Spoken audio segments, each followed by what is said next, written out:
Hi, good evening. Welcome to Amplify. This is our attempt at helping bands to understand the business side of the term music business.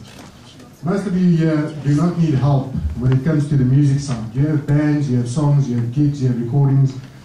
But in the experience of those of us on this side of the table, most of the bands need help with the business side of the music business.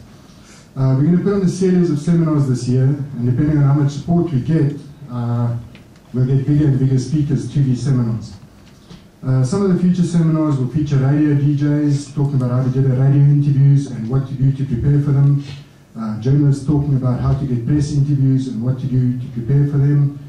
We'll get people in from record labels, big name producers, studio owners, and influential people in the music industry and other experts in the field to talk to you about things.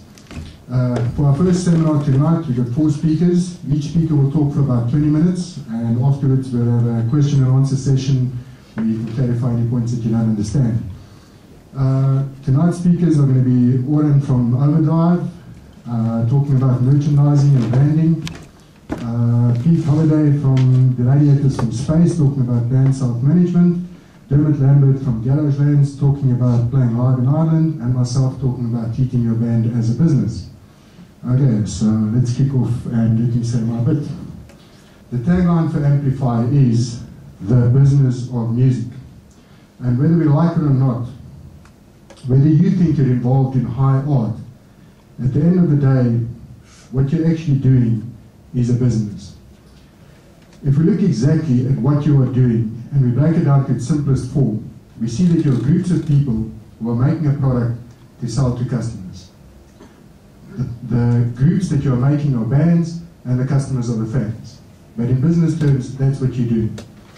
So I don't think anyone in their right mind would start a business selling bicycles or hamburgers or running shoes without a business plan. But I can bet you that every band in this room does not have any documentation or any sort of business plan for their band. I think that every band needs to have 3 documents to guide them through their journey and their career. I'll start with the business plan first. What does the term business plan actually mean? A business plan is a document that tells the people running the company, or the band, or the business, exactly how that company intends to succeed. In the case of a normal business, this document is focused on one thing only, and that is profit. If there's no profit, there's no business. But in the music industry, there's a few other factors beside profit that might influence and drive people. Some people just want fame or recognition. Some people just want a lot of people to hear their music. So whatever your yardstick is as your measure of success or your idea of making it, you still need a plan to get there. To succeed, you need a business plan. You need something in a written form that defines what you are doing, where you're doing it, who is doing it, how you're going to do it, when you're going to do it, and most of all, and the most important thing, why you're going to be doing it.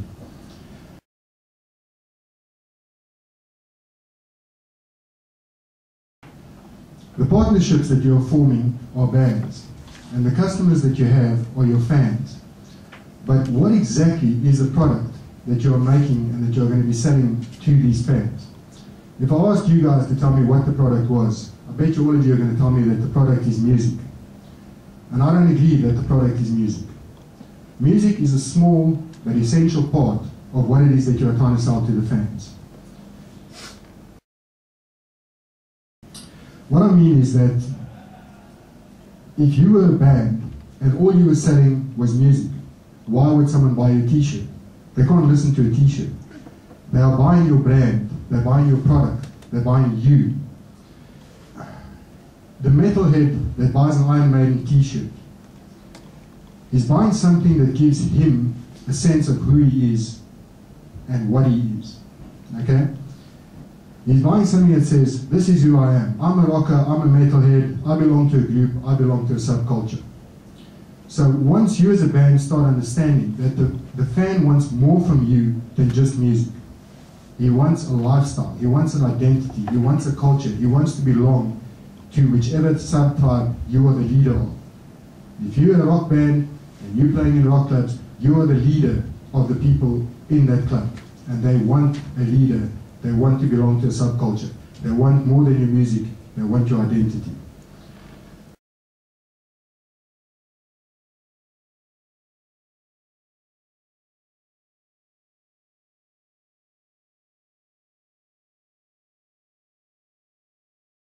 I'm going to wrap up with what I've said now. During the question and answer session, you guys can ask me any questions about anything that wasn't clear, anything that you disagree with. And I'm sure that some of the other speakers might not see things the same way that I see them, but you can hear from them yourselves. Okay, next up is going to be Oren from Overdrive. He's going to be talking about branding and merchandising. Oren, just introduce yourself to the guys.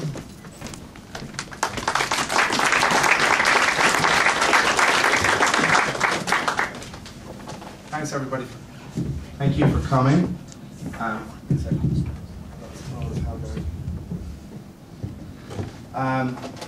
Helgard covered an awful lot of issues there about forming your band as a business. What I'm going to talk about is the branding of your band and how important branding actually is.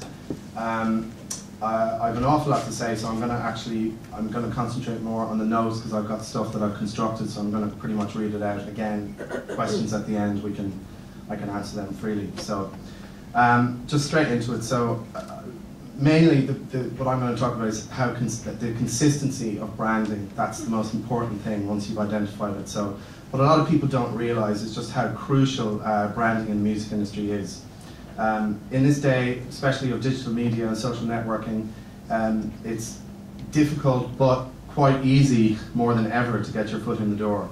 With so many new artists and bands emerging and trying to get into the industry, trying to make it, it's easy for others to get lost in the shuffle because there's an awful lot of people out there. It's just kind of, everyone has got Facebook pages and it's just coming at you from every angle. So to really stand out from the crowd, you need to start on just by basically looking at who you are as a band and how to really think about your image and what people are looking at if you try to imagine what is a guy who's never heard your music before, what's he looking at when he sees you, when he sees the band, especially before he even actually hears it. So I'm looking at the ideas of colours and fonts, album covers, merchandise, etc. So to really stand out from the crowd, you need to brand yourself or your brand, to put it out there as much as you possibly can.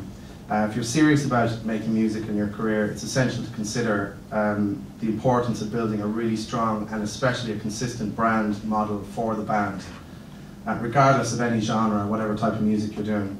So a good exercise, I think, to start off with, whatever, I know everyone in here, they're all from different genres of music.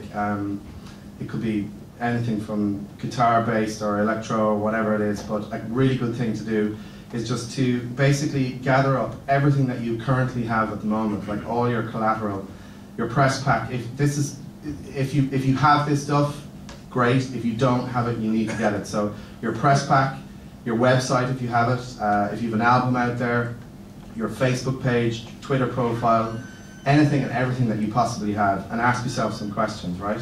So are the visual design elements, the colors, the fonts, the photos, images, etc., are they the same, are they consistent right across the board on all platforms of media? Is your mission statement, if you have one, is it clearly visible and the same in all places? And just going back again, keeping in mind what Helgard said, you know, it's horrible to think about music as a business, but it actually is. It's, you know, he mentioned about labels really don't care about the music, they're just looking at a product and they want to sell it. So even though a mission statement sounds so kind of clinical, it's really important to actually have one. And the mission statement could be about, you know, who we are as a band, what genre are we going into. Even if it's a new type of music and you feel that you're not part of any particular type of genre, there has to be something based on the influence of who you are as musicians and what your influences are. There has to be something that you can identify with that already exists out there. So which messages and values are you conveying about your identity, your current identity? Are these messages consistent with the type of artist that you want to be? So you always have to keep thinking forward. And where do you want to be next year, 2 years, 5 years down the road? The word I want you to just think about in your head is everything that you're doing it's about a legacy. So the very first, everything from your posters, your flyers, everything you're doing, you're creating a legacy and you want it to be of a very high standard and not something that just looks like shit, you know, because there's so much of it out there and you can kind of, you know, you'd look at a poster or a band or the way something's packaged, and it could immediately give you a completely negative just impact before you even hear it. And in a lot of cases, because there's so much choice out there, you would kind of, you can just, you know, there's no need to bother with it. You just move on to the next thing that catches your eye. So if you looked at all of these artist materials knowing nothing about yourself, would you be able to describe your fans? So try to take yourself out of the band altogether and try to visualize and think about what other people are thinking about when they're looking at you prior to listening to your music. Just the image itself, again, fonts, colors, everything. Just, you know, there's so many different types of genres of music with fonts that are linked to it. So you know, it's really important to think of that. Does what you talk about on a social media align with what you hope to communicate through your music and your own personal values? Again, you know, everyone in this room probably has a Facebook page, right?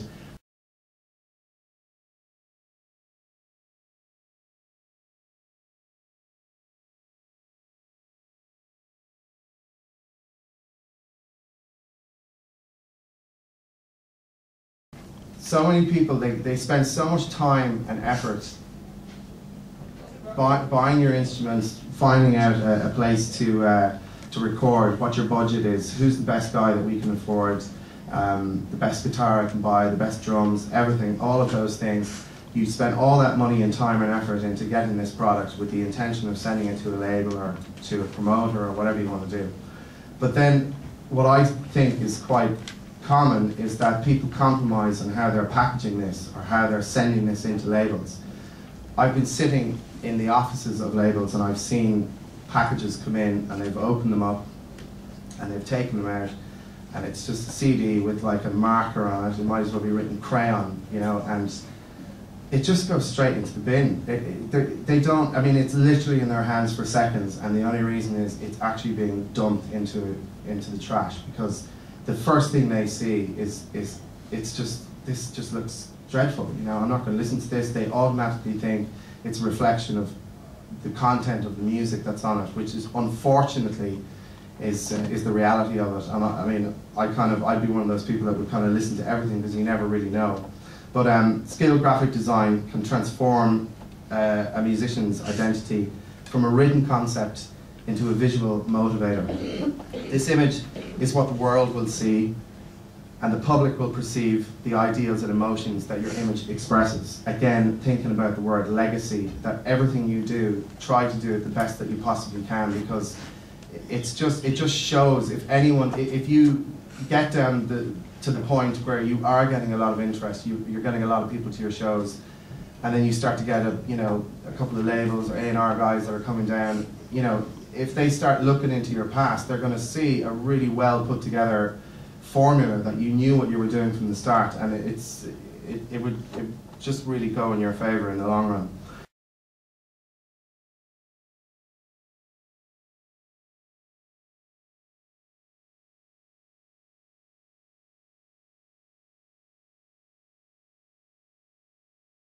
And really just identify what you are as a band, who your potential fans are going to be. Look at the bands that you admire, the music that you're into, see what they're doing, take examples from them, reformat it, put it into your own thing, and yeah, try different things, be a bit adventurous, but be consistent. And that's pretty much it. So.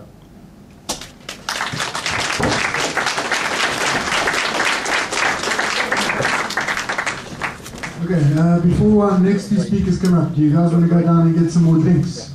Take 5 minutes. I'm actually bursting for a piss, alright? So we come to the loo. 5 minutes. Get yourself a few beers. You've all got empty glasses. Give us 5 minutes, yeah? Also, think about creating your own label. So if you're bringing your music out, create a label. Even if it doesn't really exist, which it doesn't, create the label. Now, the Redux and Space I talked about, for example, the first 2 albums we did was for a label called Chiswick Records, which is now owned by Ace. It's actually the same guys. They own those recordings. They will always own those recordings. We still owe them money. After 30 years, we still owe them money. we still hadn't paid off the cost of recording those albums, and it didn't cost a lot to record either. The third and fourth album we financed ourselves. We paid for the recordings ourselves. We own those recordings. We will always own those recordings. We will have to will our individual rights to our children or whoever we want. We own those recordings. And my proudest moment ever was when we did an album in 2006 called Trouble Pilgrim. We licensed it, so we did a manufacturing distribution deal with, I think it's RGM, is it RGM? RMG for Ireland. We licensed it to Chiswick Records for the UK and Europe. And when that copy came, he said, the copyright of this record is owned by the Radio Space. That's my proudest moment. We then licensed it last year, so it was done in 2006. We released it in Ireland. 2007, we licensed it for the UK and Europe. License basically means that they had the rights for 5 years to manufacture and distribute your records. After that 5-year period, then they can no longer do it.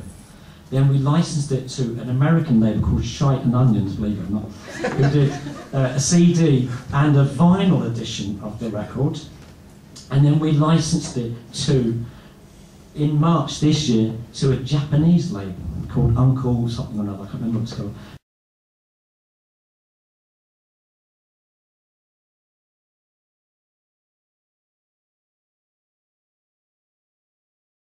So you've got to sort of focus on what are the key areas. I think even on the internet, you have to have a strategy. We're going maybe to the next slide.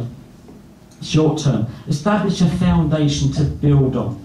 So, for example, I have definitely, as we've all said, a .com address, or wherever it is, .com. With the radio, it's actually with .tv, because that was more appropriate to our first single being called Television Screen, and our first album being called TV Tube Heart, so we used the extension TV.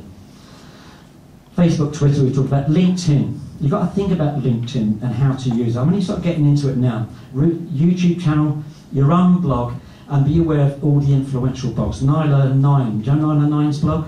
Very influential blog. If he likes you, he'll expose your music to a lot of people, very critical. And forums where people can form their own opinion. You can integrate those into the website, or you can have a separate sort of forum where you can discuss things. And there's a lot of there's a lot of connection can happen on forums. Collaborate with artistic people, and this is where I think LinkedIn could come in. So what you have a young emerging artist that have great songs and great music. Why can't they connect with young up-and-coming graphic designers?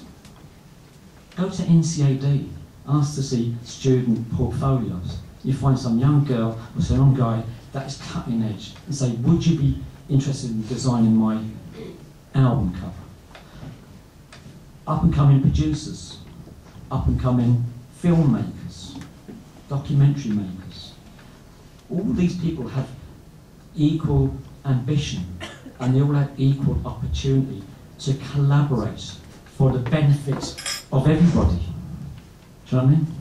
So from one song that you provide, you could get these creative people to package the whole thing and then present it for consumption when you know it's something of value and something of worth, you know?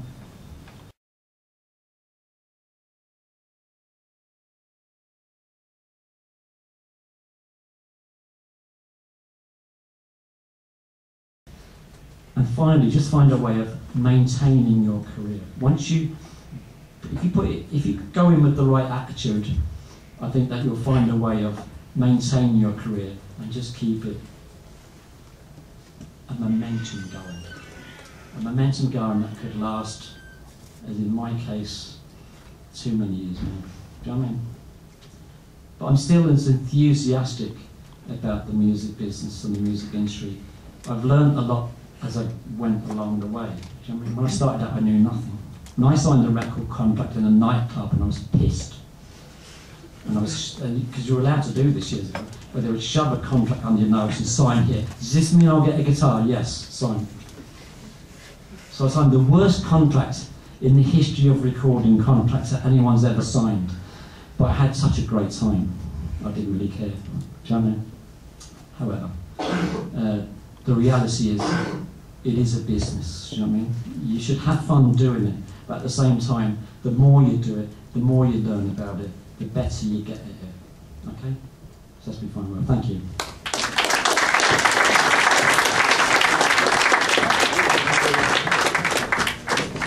Yeah, we're a speed holiday from the Radiators from Space. Our next speaker is Dermot Lambert. Dermot runs Garage Lands, and you should check out their website to find more information about what they do. Dermot?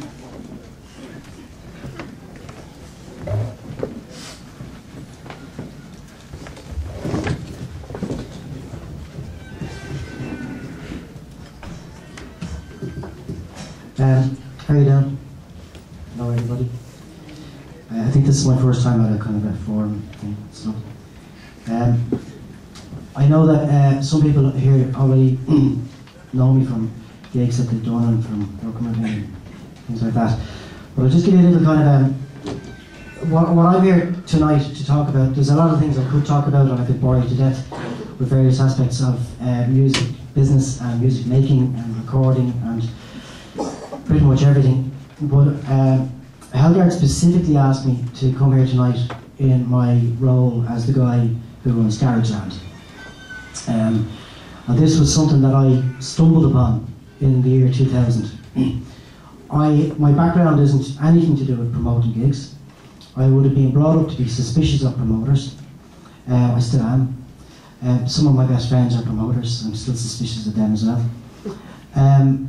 My previous background to that and what put me in a position that I knew I could actually run a fair system for new bands and new artists starting out, because you see, a lot of the talk here tonight, and it's very important that I've actually been scribbling notes down for myself for my own album that's coming out. It's brilliant, but the first 10 years of my career in music was nothing but frustration. Just for 10 solid years. I got my first band together in 1982. Okay, I developed a complete hatred of bass players by 1983. I continued that until I met Brian, who is now a lifelong friend, in 1987. I was in Pete, unfortunately I have to disagree. I was in 3 bands that were better than the Radiators in Space. And then I got Blink together. And then everything all just took off. Okay? So I was in a band called Empty Shell, a band called Point Blank, and a band who some people liked called Rex and Dino, which we claimed was named after the pets from the Flintstones. But in actual fact, if you check, there's no Dino. Or there's no Rex, I'm not sure actually. But it was a slog, and the romantic picture that people now paint, if anybody does, I was delighted to, I have a lot in common with Pete Holiday, because there's not much in the difference of where we're at, okay? But the romantic ideals of Dublin and the Dublin gigging scene, it's exactly the same now as it was in 1983, okay?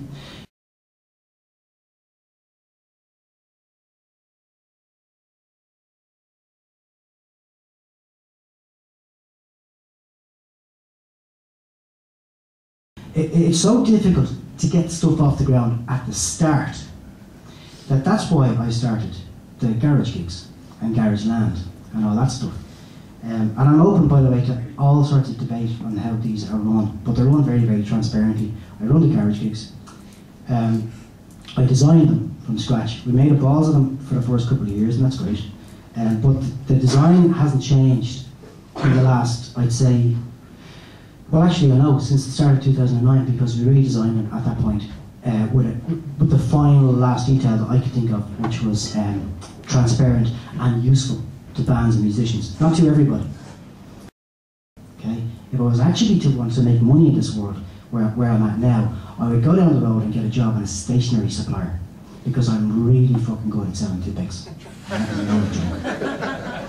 So just so everyone is clear on that. So I decided when Helgard approached me, because technically Garageland and the Grey Federation should be seen as competition. I don't see anything in music as competition. I see that what he's doing here is a great thing that he's putting together. I see that he complements Garageland, and anyway, Garageland isn't always on, sometimes it's off, and You know, you guys are going to have so much trouble getting just to the next step.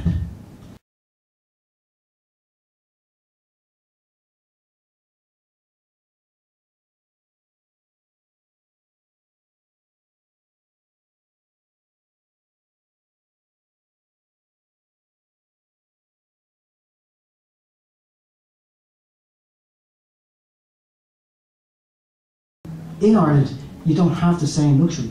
You have to walk, you have an equation. You want to gig as much as you can, but you don't want to play to fucking nobody every time you play a gig. Because playing to nobody, I can testify, is shit. Okay? And that's not a gig, that's actually like an un-gig. And I claim copyright of that word. Okay? If you go and play on a stage, and there's nobody there, now I've done this, thank God the Pale, there's a band called the Pale, and thank God they were there because they were our audience. We did it in Boston. We drove from wherever it is to New York to Boston. It's about a 5-hour drive. On Paddy's Day one day. And we did 2 gigs where they played to us and we played to them. And it was shit. And there's no aspect of that. You can, you know, oh, you never know who's in the audience. Because apparently in 1978 the Police played in some club to fucking nobody. And the owner of America or something was there. That doesn't happen. You know? That's bullshit. Playing to nobody is crap. You know, if you're playing in a festival or if you're playing to a one-on-one, some A&R man is coming to, or A&R woman is coming to see your band in a rehearsal room, that's a different thing. But if you're going to go to a venue, sit up on your gear, plug in, have an argument over the set list, one of you gets drunk that pisses everyone else off, all the adventure that goes with doing a gig, well, it would be nice to actually be playing to some people.